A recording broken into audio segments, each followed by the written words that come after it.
And multiple strikes against command and control buildings in both Misurata and Tripoli were conducted. Last night, we engaged a command and control facility in downtown Tripoli.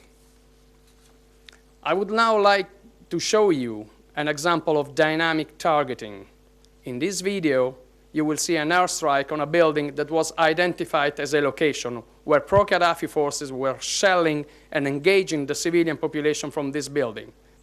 See the buildings engaged, that's the blast, and you can see exactly the aim point was exactly at the building where people were shooting at the civilians. Here's another example, and you've noticed that the buildings behind the building we were looking after have not been touched. So this is a good example of the accuracy and the precision of the strike we carry on. Again, you will see now the two buildings right in the middle of the screen.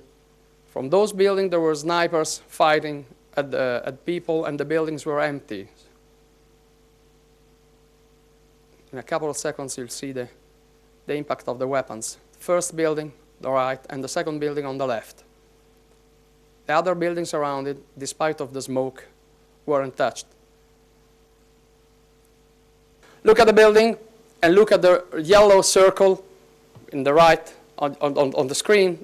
It's written crater behind that. You can see two holes. This is exactly the part of the building we wanted to hit. So again, we're not talking about a building, we're talking about the part of the building which was of interest for the attack. So you can also see that there are no other damages to the building. Again, this is another building, and you can see the exact precision of the hole right in the middle of the roof of the building. And I'm talking, of course, about military targets. I want to point out here the point that look at the debris on the right of the screen. There should be a red circle around that, difficult to see from here because of the light.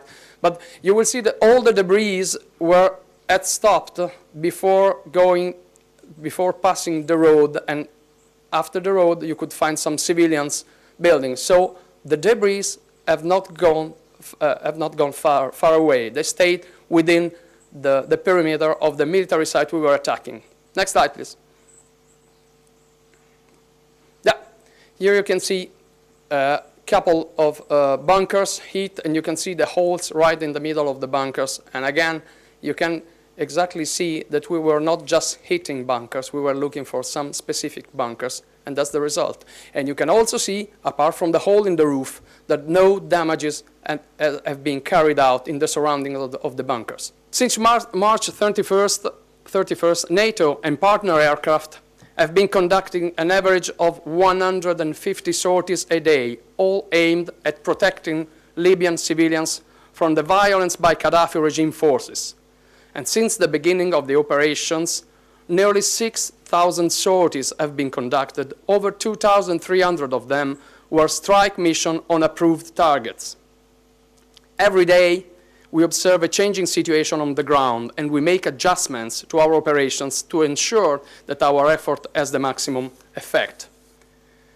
All NATO targets are military in nature and have been clearly linked to the Gaddafi regime's systematic attacks on the Libyan population and populated areas. Every strike conducted by NATO and partner forces is necessary, legal, moral, and executed in a manner in which civilian casualties are minimized to the fullest possible extent.